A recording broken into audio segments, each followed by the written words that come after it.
Good morning, good morning, everyone. Thank you all for being here. This is Pinkie, and I'm coming with an update with you for you on the Sonya Massey case.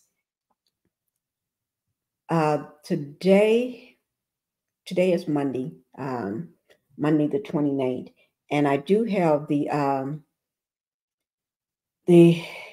full press conference in regards to Sonya Massey's autopsy results. The results have been released. I did a short video yesterday on it, and today I'm doing a follow-up for the full press conference with the family's attorney, Ben Crump. I do have that full video. Also, let me just say, everything is alleged. This is my opinion only, and this video is made for educational purposes. And let me get ready for, I'm going to go ahead and just get to the matter at hand. I'm going to go ahead and show you that video. Now, the video that I'm going to be showing is in regards to Sonya Massey's autopsy results released by officials. This is the full press conference. This is with NBC 5 Chicago News. So their full credit goes out to NBC 5. So if you can just give me a moment to get that pulled up for you guys.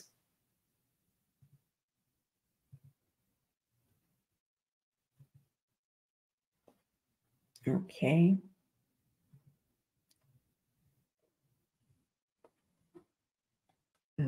Okay, so I'm going to go ahead and start the recording for the press conference.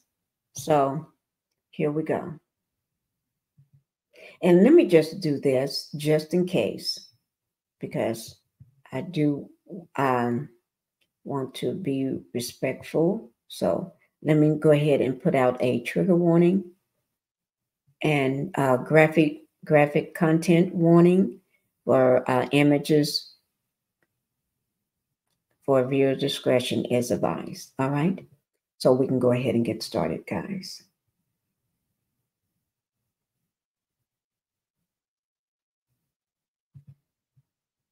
Insurance rates keep going. Let me just get over past this. Massey and Shadia. Okay, here it is. Thank you all so much for being here. My name is Teresa Haley with Haley and Associates Envisions 1908. Today is a sad day. You've been here before. We're here to talk about the results of the autopsy. I am so grateful to have Attorney Ben Crump with us. But as I watch the video again, I have to reiterate, Black women are under attack. We fear for our lives as well. Again, we used to tell our sons, our husbands, our nephews, the men in our lives to be careful and what to do when you're stopped by the police. Now we have to tell ourselves, our daughters, our mothers, our sisters, our cousins. As I watched the video, I thought, this is not murder. This is an assassination. Judge for yourself. At this time, I'd like to turn it over to our very esteemed Attorney Benjamin Crump. Thank you. Thank you so much, Teresa Haley, for helping this family and helping the community in these very difficult times. I'm Attorney Ben Crump, along with Attorney Natalie Jackson, Attorney Paul Pinkie, and Attorney Jennifer Houghton. We have the honor of representing the family of Sonya Massey. Present with us today is her son, Malachi Massey, her uncle, Raymond Massey, as well as his daughter, Shadia Massey. Also with me, and Ms. Haley is Cliff Jones, who's going to assist me today as we talk about the results of the autopsy.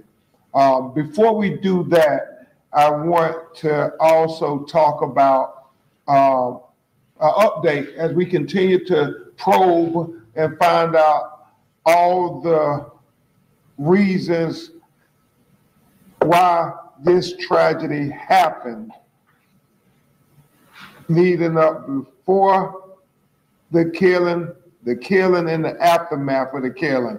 We talked about how the family wanted a thorough investigation as to why they didn't know until 24 hours later that the person who had shot Sonya Massey was a law enforcement official.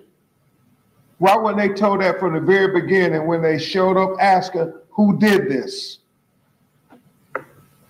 Malachi talked about how he was on the phone with the hospital officials, and he kept asking, they kept saying somebody shot her in her face, and told him in graphic detail at 5 o'clock in the morning what happened to his mother, but never told him who.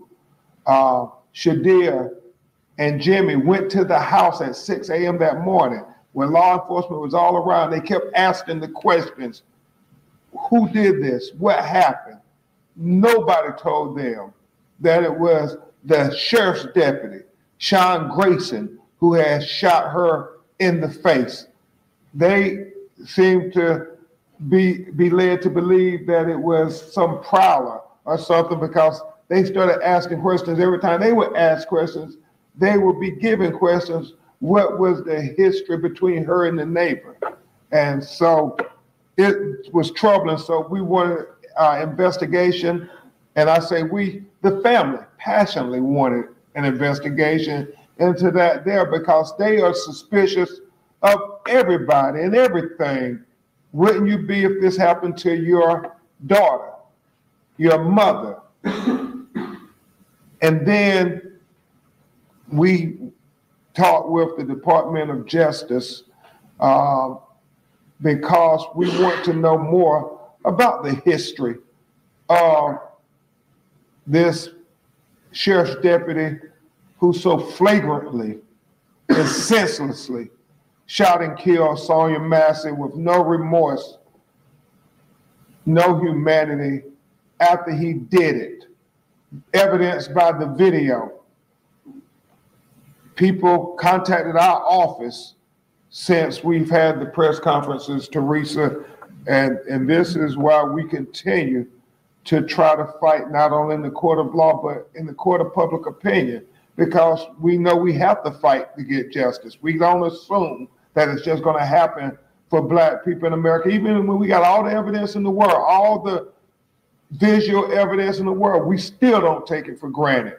We know the lessons of Laquan McDonald and how the officer got a slap on the wrist, even though that evidence was on video, ocular proof of the crime. And we have been made aware that there were some unsubstantiated allegations of excessive force by this officer allegedly on 2 occasions. One dealing with an African American who received injuries from allegedly a tasing, but regrettably, before the findings were concluded, the individual wouldn't cooperate because apparently he was dealing with the criminal charges. And so he apparently didn't trust the system to do right by him. So we know that that individual is now considering coming forward.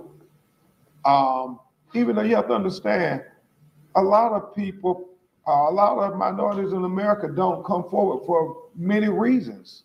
They don't call the police for many reasons because things normally don't turn out good for us when we call the police. Obviously, Sonya Massey is exhibit 1, but we're hoping and encouraging him to come forward and tell what happened with his interaction with Deputy Sean Grayson. And then the other individual we know is out there. We don't know what this situation is, but apparently they also complained about excessive unnecessary force inflicted by the deputy.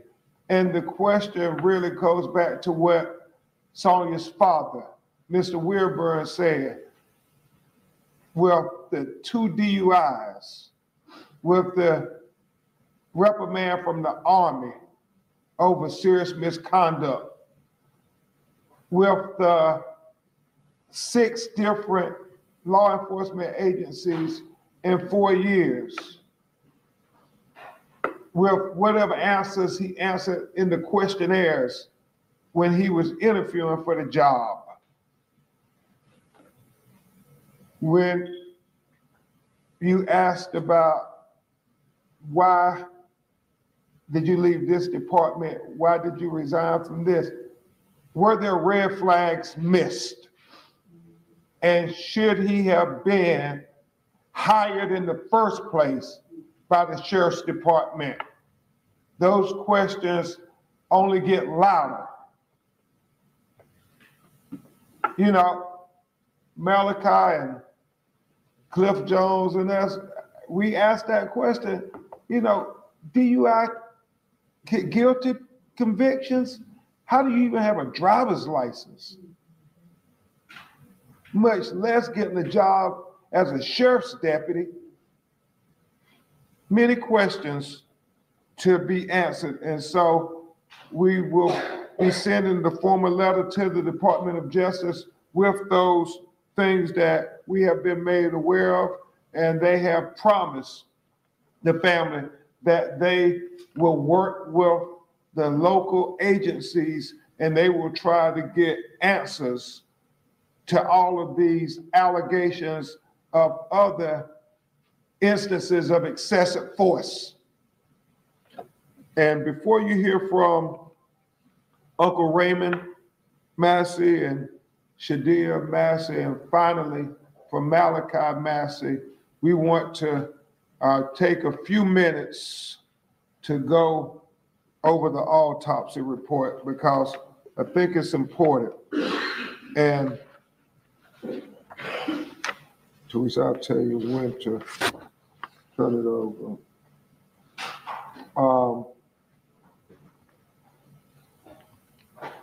And you all, I want to thank State Attorney John Millhiser for making sure he got the autopsy to the family for transparency and that he's providing it to you all. Even though the family takes great exception with the Sheriff's Department, they have been very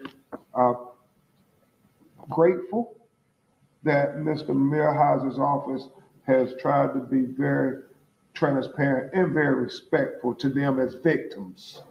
And so he made sure that this autopsy report was released, and it should give you a lot of the things, answer a lot of the questions that you all asked previously. The biggest thing on the autopsy are the findings, and we will go through those. The conclusion is based on the information available to me and on the autopsy findings. It is my opinion that Sonya Massey, a 36-year-old Black woman, died as a result of a gunshot wound to the head. And then it goes on to in more detail.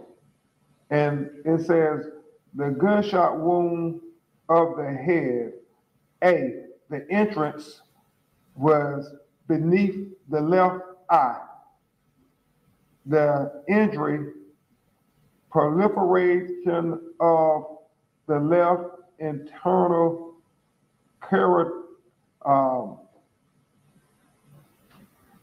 subra. Now I'm looking at this word because I know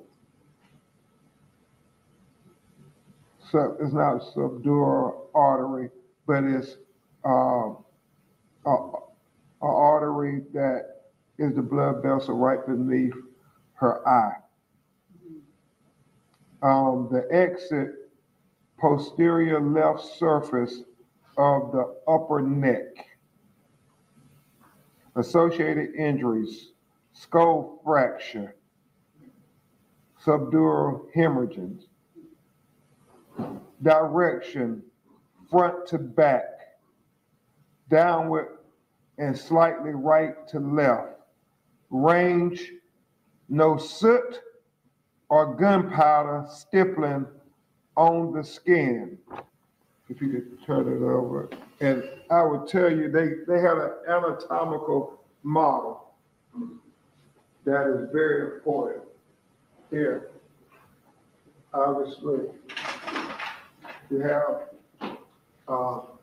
Sonya Massey with her beautiful smile.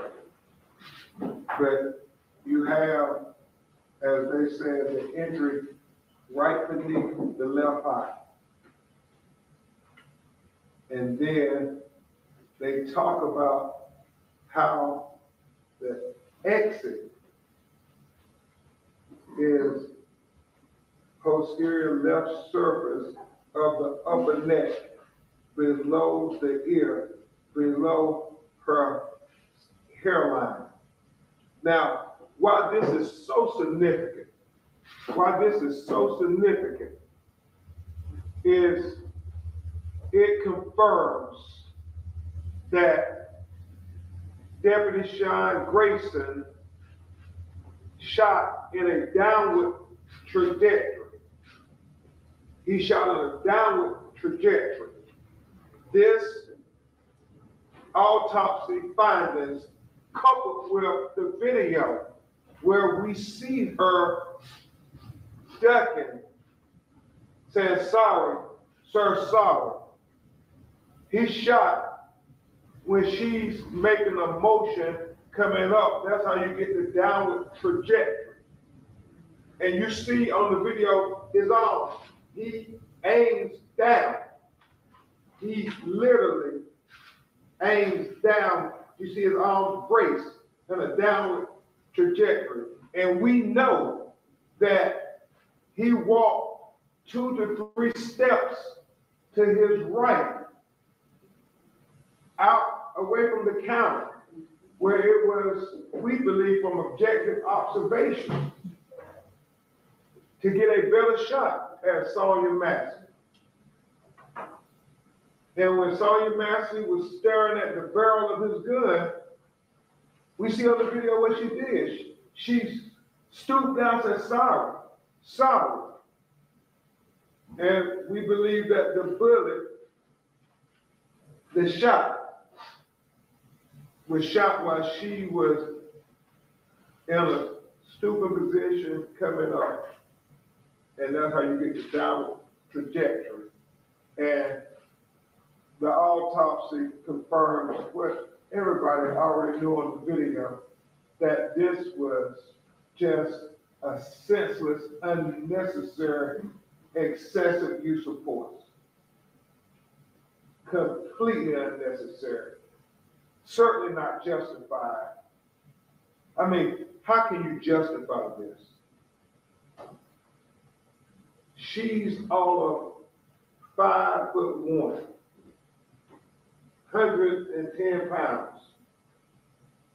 He's approximately 6'5" tall, approximately 260 pounds. Completely excessive. Completely excessive.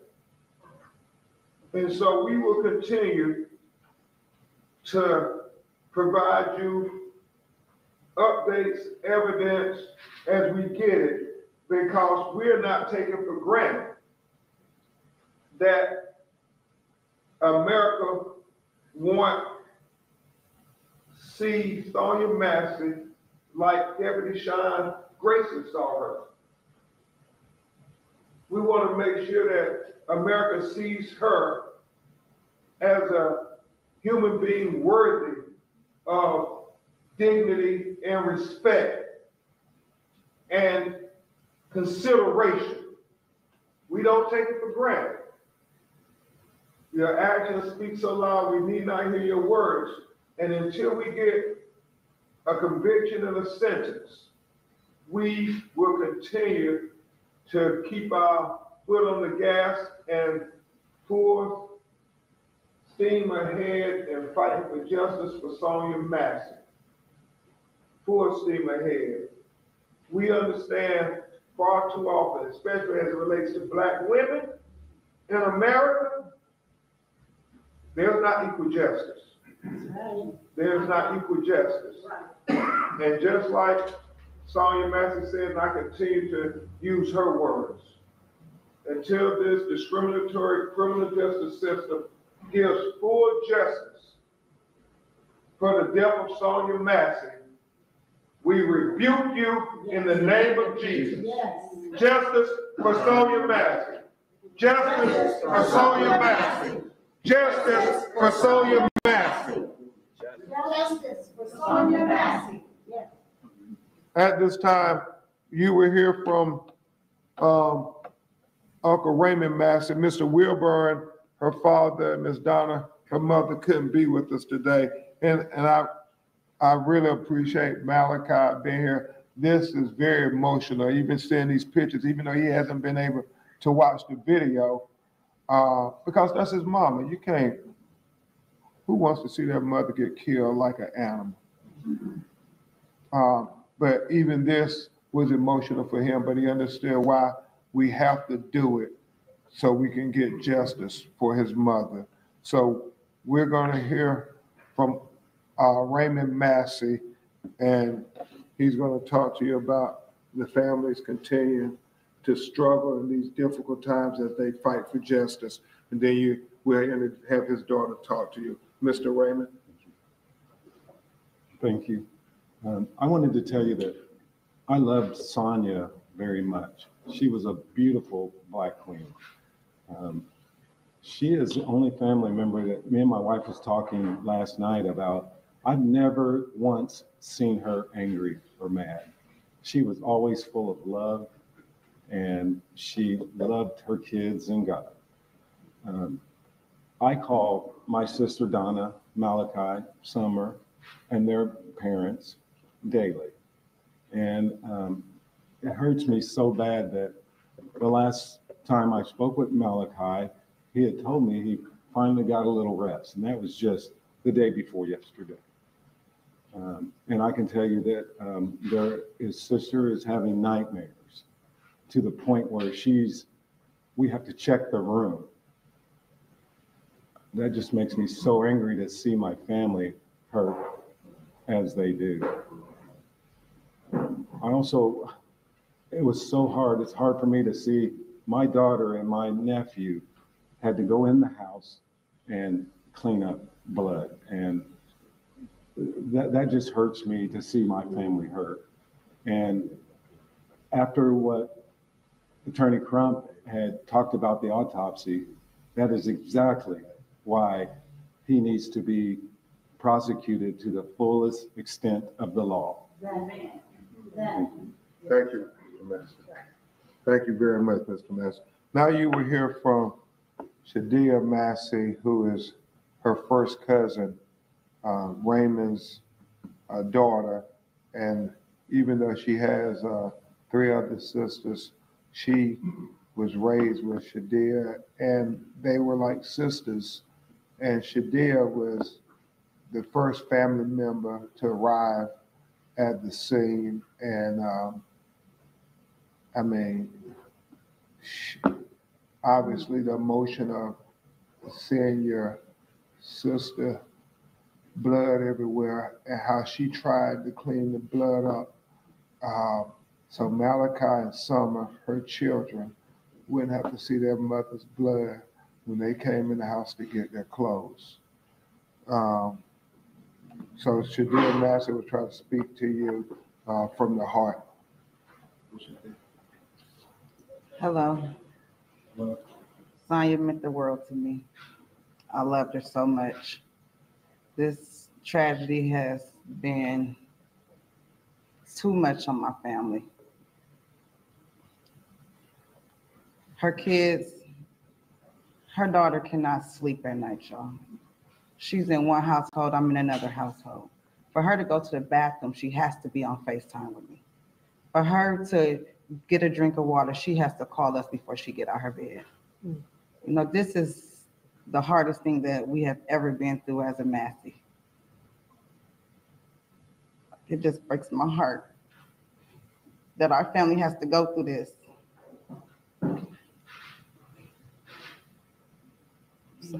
No, it's fine. Justice for Sonya Massey.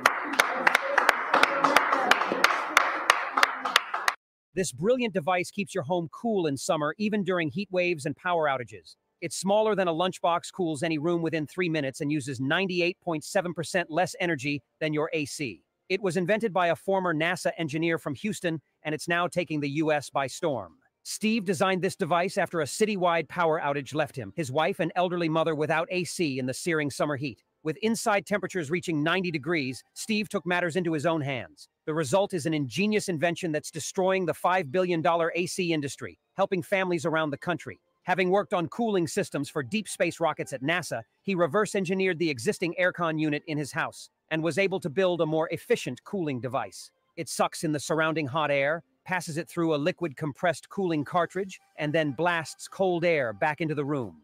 Immediately after he turned it on, temperatures in the sweltering hot living room plummeted from 93 to 63 degrees in just 3 minutes. Amazed at the results, Steve put his prototype through controlled testing. His invention cooled down a 400 square feet room by 30 degrees in minutes, keeping it cool using only 2.3% of the electricity of regular AC units. Weighing just 2 pounds, the small and lightweight design allowed the device to run for over 12 hours, recycling the air already generated to create a non-stop loop of cold air that's 99% efficient.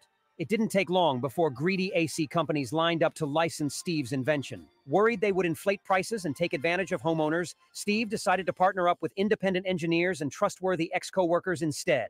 Together, they perfected his prototype and readied it for mass production. It's called Breezy Comforts, and it cools down rooms rapidly using only tiny amounts of electricity. By recycling cold air, practically no energy is wasted. Just plug it in for continuous non-stop cooling in any room of your house, or charge it through USB to stay cool anywhere you go for over 12 hours. Breezy Comforts is smaller, lighter, more efficient, and 98.7% less expensive than regular AC units. It also outperforms any plug-in fan in side-by-side testing and doesn't make any noise. The brilliant cooling technology passes water over a precision-engineered liquid compression cartridge and cools rooms within minutes. Just fill it with tap water and plug it in to start blasting out icy cool air practically for free. It runs for hours without needing to be plugged in and works in rooms of up to 400 square feet. If you already have an AC, use this instead to save energy. It's much cheaper and just as effective. People all around the world are choosing the more affordable Breezy Comforts over their expensive AC. Right now, Steve is giving it away at a substantial discount to get the word out quickly, but you have to hurry. According to weather specialists, we're in for one of the hottest summers in the past 100 years, and Breezy Comforts is flying off the shelves. So click the link in this video to claim a 50% discount before all units are gone.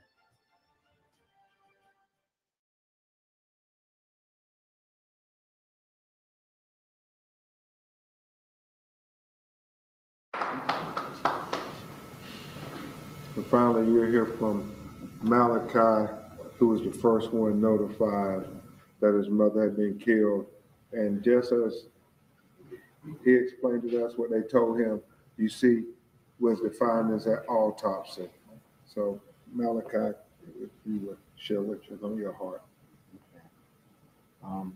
Well, you know that they told me that my mom, you know, she got shot in her eye and it came out her neck or whatever. And I don't know, like I haven't been able to sleep for real. The only time I really feel comfortable sleeping is when I'm like just on the floor. I can't even sleep in my bed. Like, I don't know, like this is just, I really don't have words. Like I've been said, I don't have words for real for this. But the first night I don't go to my mother's house, this happens. How? Why? And I wonder if I was there, if he would have did anything to me. I don't know. For real. That's all I can say. She lives with her father. I live with my father. And I will say this, up until just a few weeks, Malachi and Summer would stand with their mother. She was having mental illnesses, and they made the decision it was best that they said their father while she seeks help. And but both of them were going every day to check on their mother, be with their mother. And the first time I talked to Malachi, he was so distraught because he said, because I was working, this is the first day I didn't get to her, and this happens.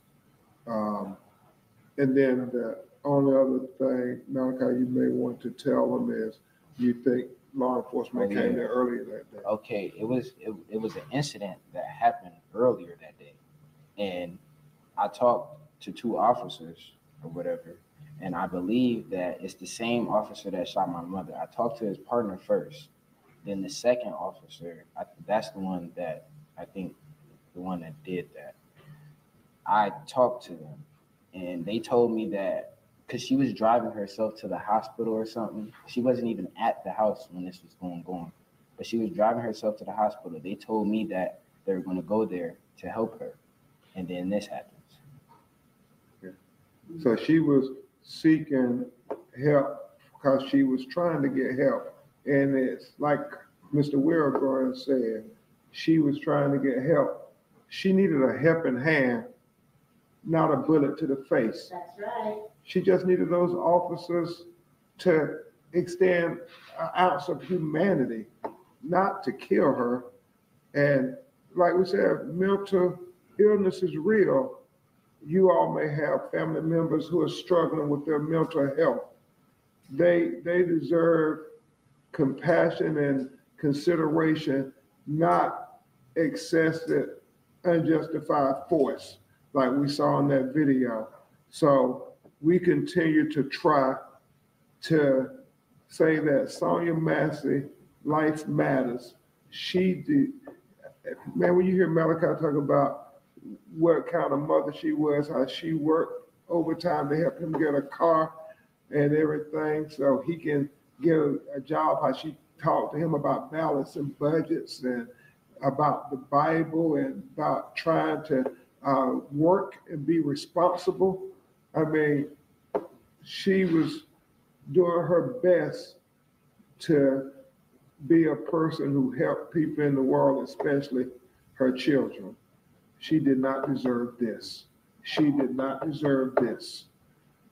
So, Malachi, if you got anything else you want to say? Okay. Thank you so much, Malachi.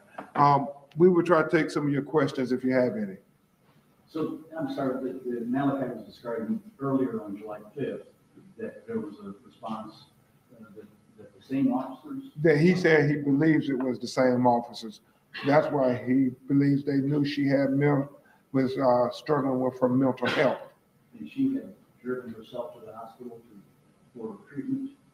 She had sought consultation, yes. She had not been in an inpatient program, but she was under a doctor's care? Yeah, well, Mr. Wilborn said it, remember at the other press how she was trying to get consultation because she was struggling with her mental health. So, yes, sir. Malachi believes that the officers went to his mom's house earlier That day. The day before July 5th. Was it? Right. Yes, July 5th. July 5th. And do we know why they went to the house? No, some incident happened. She was on her way to the hospital when she was talking to Malachi. But you talked to the officers too. Yeah, I talked to them and I was letting them know what was going on. I really don't know what happened before I got there, but I just know that I talked to them and let them know what's wrong with my mother. So you talked to one of the officers by phone? No, in person, face to face.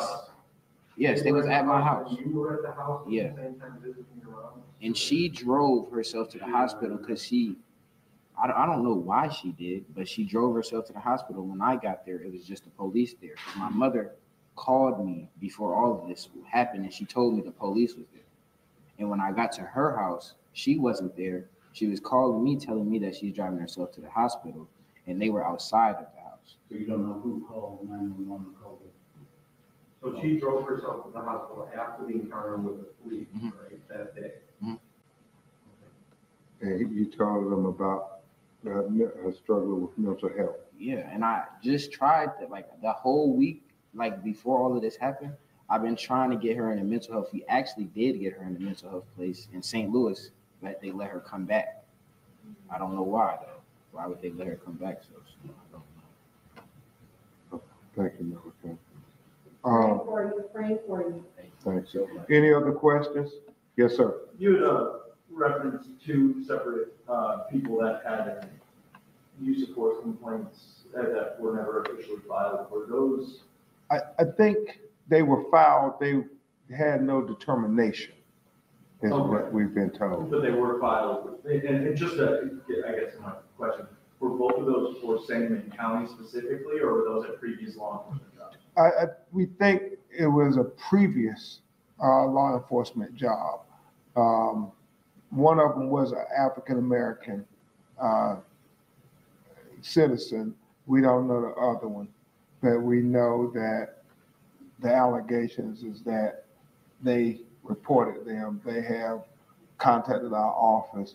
One of them did tell us he was a black man and told us it's the same guy, and that he, they end up charging him and stuff. He thinks they did that intentionally. And so apparently it's in his record that there were allegations made, but unsubstantiated. So we continue to try to get to the crux of that. The other individual called the office said that, they made a allegation, but nothing happened. And they didn't want to go further. They just prayed for the family and said, we had a run-in with him too. So these were proactive calls from the people to you, not official. Okay. Yeah. Yeah, proactive calls. What has DOJ told you? You told us the other day that they opened an investigation. They say we're monitoring, assessing, and following the criminal case. Right. And subsequent to that, we have been told to try to send a formal inquiry about these other allegations so they can look at who those citizens were and if there was a common connection of the excessive force and on who did he inflict excessive force allegedly on. Okay, so you're familiar with this process. Yeah. They haven't said an investigation here, but they are assessing what you're. Right. So that apparently they've opened a file and they have come short of calling it an investigation. And they told us they would notify us that they're trying to get information just like we're trying to get information, and that they're working with the local officials to get information. There obviously plenty of questions about the incident with police arriving to her home earlier in the day. All of that, hey, who was at the house deputy aside? If there were multiple visits to her home in that day, what does that tell you about the way that she was received when those deputies showed up at the scene later, and the temperament and the way she was treated when they got there? Well, it's going to be interesting, and I'm sure we can find out who went on the call earlier. Was it the same officers or not? And then did they have body camera video? And so forth. And can we find that out? We're just trying to get to the truth of what happened, man, because what happened on that video was not right. It was senseless and it was unjustified. And so we want to know everything that led up to her being shot in the face while she said, "I rebuke you in the name of Jesus." I guess just to go off that, there were already critiques of the way they were handling, treating her, talking to her at the home before any of this happened. The way she was going through something and they were short, they were talking slowly to her. And I guess just there was already that history of knowing she kind of had that, does that just expound on the problems for you? Exactly. If you knew it was a person dealing with mental issues, then why in the world would you ever feel the need to do that to her? You know, she has no history. She never been arrested. You know, the autopsy, there were no drugs in her system other than the medication that we know about. She was just a mother trying to be a mother to her children. She did the right thing. She had them go live with their fathers and so forth while she was trying to get mental health. She was trying to do everything right. It was, you know, these officers, namely, you know, Grayson, who didn't respect her enough to try to say she's having mental issues and we need to try to be compassionate, not heavy-handed. It was reported with the Kincaid Police Department, in their records it showed misconduct, serious offense. Do we know with Logan County and St. John County, did they also read misconduct, serious offense when going through his application? I would assume so if they were being prudent. You know, you don't just hire somebody willy-nilly and you're gonna give them a gun and a badge and say you get to go interact with the public. That's what Mr. Wilborn keeps saying. Why did he even have a job as a sheriff's deputy after those red flags? And the question that I also have is, you know, these police departments or sheriff departments, will there be documents that you request or we've seen where they tracked, yes, we went to Sonya Massey's house at this time, like before that July 6th encounter early in the morning? You know, we don't know, but we believe that when they go to somebody's house, there should be some report of it. And so that's why we're hoping, as I told Malachi, we will know were these the same officers who came to the house or not when he got there trying to check on his mother. Yes, sir. Can you or a family member talk about what they were trying to do specifically to get Miss Massey mental health aid and the St. Louis situation with her being down there? When is the time frame for that? And Mr. Wilburn and Brianna are here. I think they were the ones who were trying to help her with that. Her sister Brianna and you. Okay. Do you know how long she was supposed to stay in St. Louis? It was supposed to be 30 days, but then she got out after 2. 30 days, but they released after 2. Is what she said. Was that it? Was that a voluntary? Yeah, it was a voluntary. They made it, and Malachi talked to Mr. Jones and I. The reason his sister and he were not staying at his mother's house anymore was because she was going to be at the mental health facility in St. Louis. And yes. You know the name of the facility? It's Grand Prairie or something, or I don't know. No, we're good. Yes, sir. Yes.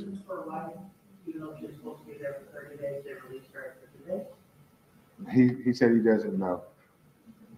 Yes, ma'am. You know where she was driving to on the license?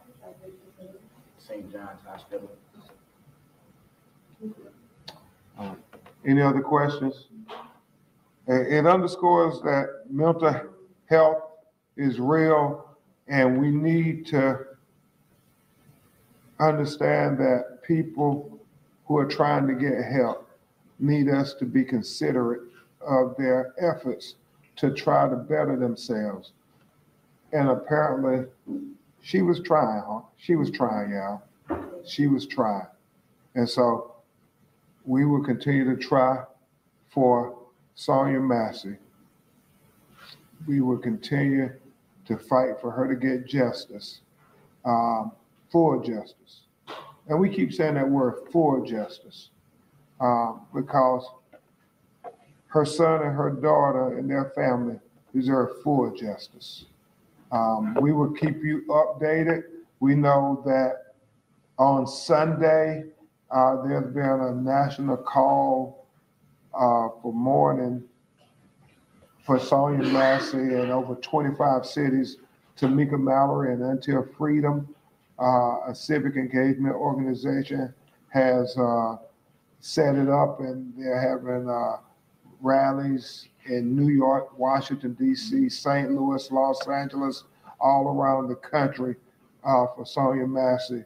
We know that Reverend Al Sharpton and clergy are in Chicago on Tuesday at 6 p.m. having a rally for justice for Sonya Massey.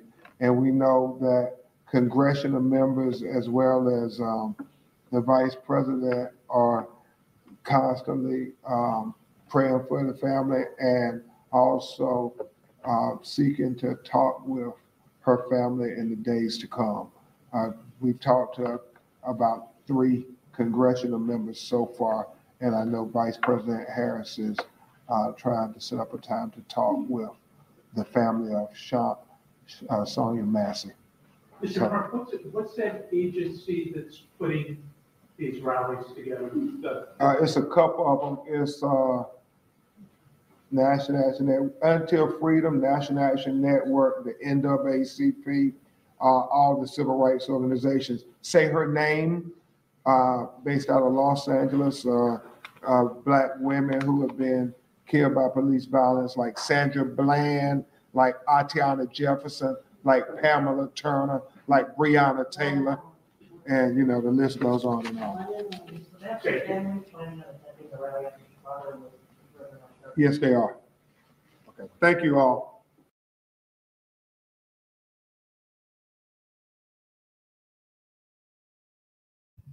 All right, thank you all for being patient while that plays out and everything.